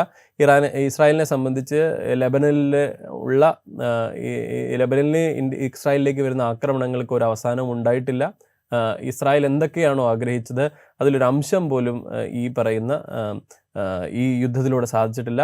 പക്ഷേ അവരുടെ സ്റ്റോക്ക് പൈലുകൾ നമ്മളിപ്പോൾ കണ്ടു, അവരുടെ യുദ്ധക്കോപ്പുകൾ വലിയ കുറവും ഇടിവുമാണ് സംഭവിച്ചിട്ടുള്ളത്. അപ്പോൾ അവർക്കുള്ള ത്രെട്ടിൽ വളരെയധികം വർദ്ധിക്കുകയാണ് ഇതിലൂടെ സാധിച്ചിട്ടുള്ളത്. അപ്പോൾ ഹമാസിനെ കുറിച്ചുള്ള ചർച്ച ഇപ്പോൾ ഇല്ല, നമ്മൾ പലസ്തീനുമായിട്ടുള്ള ബന്ധപ്പെട്ട ചർച്ചകൾ ഇപ്പോഴില്ല. അപ്പോൾ ഇത്തരത്തിൽ അധിനിവേശം നടത്തിയ സ്ഥലങ്ങളിൽ നിന്ന് അവരിതുവരെ പിന്മാറിയിട്ടുമില്ല. അപ്പോൾ അത് എത്ര കണ്ട് ഇറാന് അത് അടുത്ത ഘട്ടത്തെ ചർച്ചകളിൽ അത് അംഗീകരിക്കാൻ സാധിക്കും എന്നുള്ള ആദ്യഘട്ട ചർച്ചകളിൽ ഇറാനെ സംബന്ധിച്ച് അവരുടെ എണ്ണ എത്രയും വേഗം പുറത്തേക്ക് എത്തിക്കുക എന്നത് അത്യാവശ്യമായതുകൊണ്ട് തന്നെ ഈ ചർച്ചകൾക്ക് ഇറാൻ വഴങ്ങിയാലും അടുത്ത ഘട്ടം ചർച്ചകളിൽ ന്യൂക്ലിയർ ചർച്ചകളെ സംബന്ധിച്ചാണെങ്കിലും ഈ പറയുന്ന ഹോർമുസുമായി ബന്ധപ്പെട്ട ചർച്ചകളെ സംബന്ധിച്ചാണെങ്കിലും എത്ര കണ്ട് ഇസ്രായേലിൻ്റെ പ്രവർത്തനങ്ങൾ ഇറാൻ അംഗീകരിക്കാൻ പറ്റുന്നുണ്ട്. അപ്പോൾ ഇസ്രായേലിനെ സംബന്ധിച്ച് ഇതൊരു പ്രശ്നമായി തന്നെ നിലനിൽക്കണം. അപ്പോൾ ഈ കരാറിന് തുരങ്കം വെക്കാനുള്ള എല്ലാ ശ്രമങ്ങളും ഇസ്രായേൽ ഉണ്ടാകും. പക്ഷെ എനിക്ക് തോന്നുന്നത് അമേരിക്കയുടെ ഒരു സമ്മർദ്ദത്തിലൂടെ താൽക്കാലികമായെങ്കിലും ആ ഒരു ഭീഷണി ഒഴിവാക്കാൻ കഴിയുന്നല്ലേ എനിക്ക് തോന്നുന്നത്. അങ്ങനെയാണ് എനിക്ക് തോന്നുന്നത്. താൽക്കാലികമായിരിക്കും. പക്ഷേ ഇപ്പൊ അമേരിക്ക പറഞ്ഞത് ഇസ്രായേലിന്റെ മേൽ സമ്മർദ്ദം ചെലുത്തും, കരാറിന്റെ ഭാഗമാകാൻ അതനുസരിക്കാൻ സമ്മർദ്ദം ചെലുത്തും എന്ന് പറയുന്നുണ്ട്. ഇസ്രായേലിലെ പ്രധാനപ്പെട്ട നേതാക്കൾ എന്തായാലും ഒരു കാര്യം നമുക്ക് ആശ്വസിക്കാം, ഈ ഇസ്രായേലിനെ സഹായിക്കാൻ ഈ പെട്ടെന്ന് അമേരിക്ക എത്തില്ല എന്നുള്ളൊരു ഇസ്രായേലിൽ നിന്ന് പുറത്തു വരുന്ന നേതാക്കളുടെ ട്വീറ്റുകൾ പരിശോധിച്ചാൽ അവർക്കറിയാം ഇസ്രായേൽ ഒരു സ്വതന്ത്ര പരമാധികാര രാജ്യമാണ്. അത് മറ്റൊരു രാജ്യത്തിന്റെയും മറ്റൊരു രാജ്യം ഒന്ന് ആലോചിച്ച് നോക്കൂ. ഇസ്രായേൽ എന്ന് പറയുന്ന നമുക്ക് ഒക്കച്ചങ്ങായി എന്നുള്ള പ്രയോഗം എന്താണ്, ഇസ്രായേലിന്റെ ഒക്കച്ചങ്ങായിയാണ് അമേരിക്ക. ആ അമേരിക്കയിലൂടെ പോലും ഞങ്ങൾ സ്വതന്ത്ര രാജ്യമാണെന്ന് പ്രഖ്യാപിക്കാനുള്ള സാധ്യത ഇസ്രായേൽ നിലനിർത്തുന്നുണ്ട്. അവിടെയാണ് നമ്മൾ ഇന്ത്യയുടെ സവിശേഷമായ സാഹചര്യം കൂടി ആലോചിക്കേണ്ടത്. അവിടെ ഈ പറയുന്ന ഇസ്രായേലിൽ നിന്ന് വരുന്ന പുറത്തേക്ക് വരുന്ന എല്ലാ കമ്മ്യൂണിറ്റിയിലും ഇത് ഞങ്ങൾ അംഗീകരിക്കില്ല എന്ന് വ്യക്തമായി തന്നെ പറയുന്നുണ്ട് ട്രംപിനോട്. അതോടൊപ്പം തന്നെ ഞങ്ങൾ സ്വതന്ത്ര പരമാധികാര രാജ്യത്തെ സംരക്ഷിക്കാനുള്ള മാർഗങ്ങൾ ഞങ്ങൾ സ്വീകരിച്ചുകൊണ്ടേയിരിക്കും എന്നാണ് ഇസ്രായേൽ പറയുന്നത്. അതുകൊണ്ടാണ് ഞാൻ പറഞ്ഞത് താൽക്കാലികമായി ചിലപ്പോൾ കരാറിൽ ഏർപ്പെട്ടേക്കാം, പക്ഷേ ഇസ്രായേലിനെ സംബന്ധിച്ച് വളരെ ശക്തമായ ഇറാൻ എന്നത് എക്കാലവും ഒരു നിലനിൽക്കുന്ന ത്രെട്ടാണ്. അതിനെ എങ്ങനെയെങ്കിലും ഉന്മൂലനം ചെയ്യാനുള്ള ശ്രമങ്ങൾ നടത്തിക്കൊണ്ടേ. തൽക്കാലത്തേക്ക് അമേരിക്കയുടെ മേൽ ഇത് സമാധാന കരാർ തലയിൽ വെച്ചിട്ട് അവിടെ നിന്ന് തലയൂരാൻ ഇസ്രായേലും ശ്രമിക്കുമെന്ന് എനിക്ക് തോന്നുന്നത്. അതിനുള്ളൊരു സാധ്യത കൂടെ ഉണ്ട്. അത് എത്ര കണ്ട് വിജയിക്കും എന്നുള്ളതാണ് നമ്മളെ സംബന്ധിച്ച്. പക്ഷേ ഇപ്പോഴെങ്കിലും ഈ കുറഞ്ഞ കാലത്തേക്കെങ്കിലും ഒരു വാണിജ്യ രംഗത്തുണ്ടായിട്ടുള്ള ഈ ഞെരുക്കം അത് മാറേണ്ടത് എല്ലാ രാജ്യങ്ങളെ സംബന്ധിച്ച് അനിവാര്യതയാണ്. ആ അനിവാര്യത മുന്നിൽ നിർത്തിക്കൊണ്ട് മറ്റു രാജ്യങ്ങളുടെ സമ്മർദ്ദത്തിന് വഴങ്ങി ഇസ്രായേൽ കുറഞ്ഞ കാലത്തേക്കെങ്കിലും, അല്ലെങ്കിൽ അമേരിക്കയുടെ സമ്മർദ്ദത്തിന് വഴങ്ങിയെങ്കിലും കുറഞ്ഞ കാലത്തേക്കെങ്കിലും ഇസ്രായേൽ തങ്ങളുടെ ഈ യുദ്ധക്കൊതി ഉപേക്ഷിക്കുമെന്ന് പ്രാർത്ഥിക്കാം എന്ന് മാത്രമേ അതെ ഞാൻ വളരെ നമ്മൾ പറയുകയാണെങ്കിൽ അങ്ങനെ ഇരിക്കുമെന്ന് പ്രതീക്ഷിക്കാമെന്ന് മാത്രമേ ഇസ്രായേലിനെ കുറിച്ച് പറയാൻ സാധിക്കുകയുള്ളൂ. ഇസ്രായേലിനെ സംബന്ധിച്ച് ഈ കരാർ ഒരു രീതിക്കും അവർക്ക് അംഗീകരിക്കാൻ പറ്റുന്ന ഒരു സാധ്യതയല്ല. ഈ അടുത്ത് നിരുപമ റാവു എന്ന് പറയുന്ന ഒരു വിദേശകാര്യ വിദഗ്ധയായി മുമ്പ് വിദേശകാര്യ സെക്രട്ടറി ആയിരുന്നു. ഒരു നോർമൽസിക്ക് വേണ്ടിയാണ് ഇസ്രായേൽ എന്ന് പറഞ്ഞ രാജ്യം ഉണ്ടായത്. പക്ഷേ ഇപ്പോൾ ഇസ്രായേലിനെ ഒന്ന് നോക്കൂ, അത് പെർസ്യൂ ചെയ്ത ആ നോർമൽസിക്ക് വേണ്ടി അത് പെർസ്യൂ ചെയ്ത മിലിറ്ററി ഓപ്ഷൻസിൻ്റെ പേരിൽ നിരന്തരം യുദ്ധങ്ങളിലും സമാധാനവും അസ്ഥിരതയും ഉള്ള ഒരു പ്രദേശമായി ഇസ്രായേൽ മാറേണ്ടി വരുന്നു. അത് സ്റ്റേറ്റഡ് പോളിസി ആയിട്ട് മാറിയതോടെ തന്നെ അരക്ഷിതാവസ്ഥ എന്ന് പറയുന്നത് ഇസ്രായേലിലുണ്ട് എന്നുള്ളതാണ്. അത് അവരുടെ മുമ്പോട്ടുള്ള പ്രയാണത്തിൽ അവരെ എത്ര കണ്ട് അത് സഹായിക്കും എന്നുള്ളതിനെക്കുറിച്ച് അവരും ചിന്തിക്കേണ്ട ഒരു കാര്യമാണ്. അത് ഇന്ത്യക്കുമുള്ള പാഠങ്ങളാണ് എന്നുള്ളതാണ് ഈ അവസരത്തിൽ പറയുന്നത്. എന്തായാലും ജൂൺ 19 ഒരു താൽക്കാലികമായൊരു ആശ്വാസം എന്ന നിലയിലെങ്കിലും ഒരു കരാർ ഒപ്പുവയ്ക്കപ്പെടുമെന്നുള്ളതാണ് പ്രധാനപ്പെട്ട ഒരു കാര്യം. ആശങ്കകൾ ഏറെയുണ്ട്. ഇസ്രായേൽ അതിൻ്റെ ഭാഗമല്ല എന്നുള്ള പ്രശ്നം നിലനിൽക്കുന്നുണ്ട്. എങ്കിൽ പോലും പശ്ചിമേഷ്യയെ മാത്രമല്ല, ഇറാനെ മാത്രമല്ല, ലോകത്തെ ആകെ വലിയ കഷ്ടപ്പാടിലും ദുരിതത്തിലുമാക്കിയ, വലിയ സാമ്പത്തിക പ്രതിസന്ധിയിൽ ചാടിച്ച ഒരു ആക്രമണത്തിന്, ഏകപക്ഷീയമായൊരു ആക്രമണമായിരുന്നു യഥാർത്ഥത്തിൽ നടന്നത്. ഇസ്രായേലും അമേരിക്കയും ചേർന്ന് ഇറാന് നേരെ നടത്തിയ ഒരു ആക്രമണമായിരുന്നു. അതിനെ തുടർന്നുള്ളൊരു യുദ്ധം താൽക്കാലികമായെങ്കിലും അവസാനിക്കുമെന്നുള്ളൊരു പ്രതീക്ഷയിലാണ് ലോകം. തീർച്ചയായും ആ യുദ്ധം സൃഷ്ടിച്ച ദുരിതങ്ങൾ അകറ്റുവാൻ, ഇല്ലാതാക്കുവാൻ ഇനിയും കുറച്ച് നാളുകൾ എടുത്തേക്കും. പ്രത്യേകിച്ച് പശ്ചിമേഷ്യയിൽ സൃഷ്ടിച്ച വലിയ പ്രതിസന്ധികൾ നമ്മളെയും ഇന്ത്യ അടക്കമുള്ള രാജ്യങ്ങളെയും വലിയ തോതിൽ ബാധിച്ചിട്ടുണ്ട്. എന്തായാലും ഈ കരാർ ഒപ്പുവെക്കുന്നതോടുകൂടി അത്തരം പ്രശ്നങ്ങൾക്ക് പരിഹാരം ആരംഭിച്ചു തുടങ്ങാനുള്ള സാധ്യതകളെങ്കിലും തെളിയുമെന്ന് നമുക്ക് പ്രതീക്ഷിക്കാം. ഇൻസൈറ്റ് അവസാനിക്കുന്നു. നന്ദി.